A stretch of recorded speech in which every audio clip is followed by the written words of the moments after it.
Good, from here, I'm going to talk about some principles of side control and a side control escape.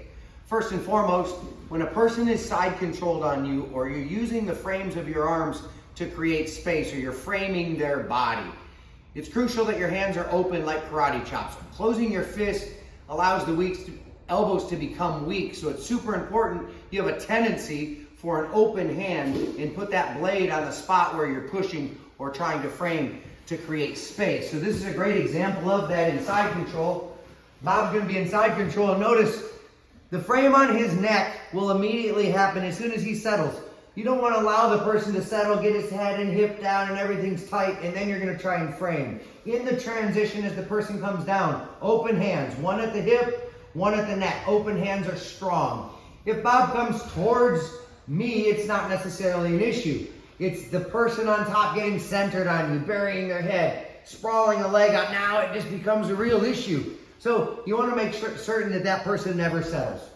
One of the issues that I've seen in jiu-jitsu through my 30 years experience is people love to use this bottom knee to come to the inside to protect from the guard pass, or from Bob continuing his side control. You trying to gain guard is to bring that knee in.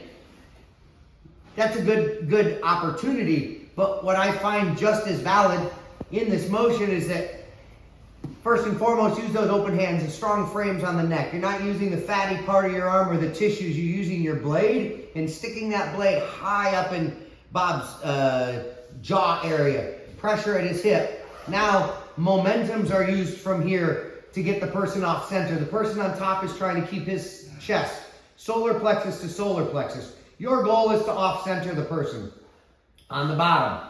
That's done first and foremost by making a frame and disallowing the person on top to settle. From here, I like to build momentums. I teach my students to build momentums.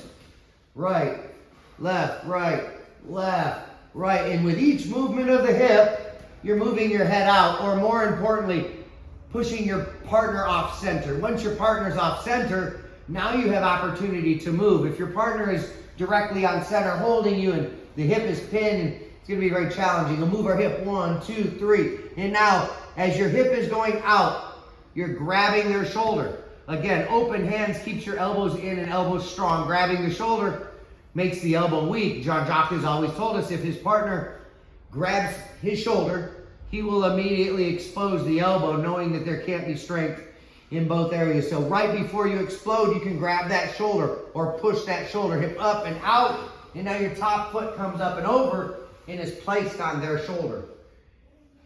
The benefit I find in this versus the inside knee is the inside knee can be shoved. This leg, for Bob to come through this leg, is very challenging. It takes a lot more movement and technical prowess. Again, Bob in side control.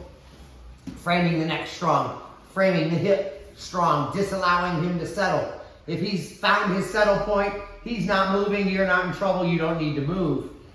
Framing the neck, framing the hip. Once he decides he's starting to make a momentum, that's when you can make your own 1, 2, hip up and out as you grab. If necessary, foot up and over, foot replaces the hand. Pushing him away, foot replaces the hand, now push him away. Big open foot to face him in an open guard environment, and then progress from there.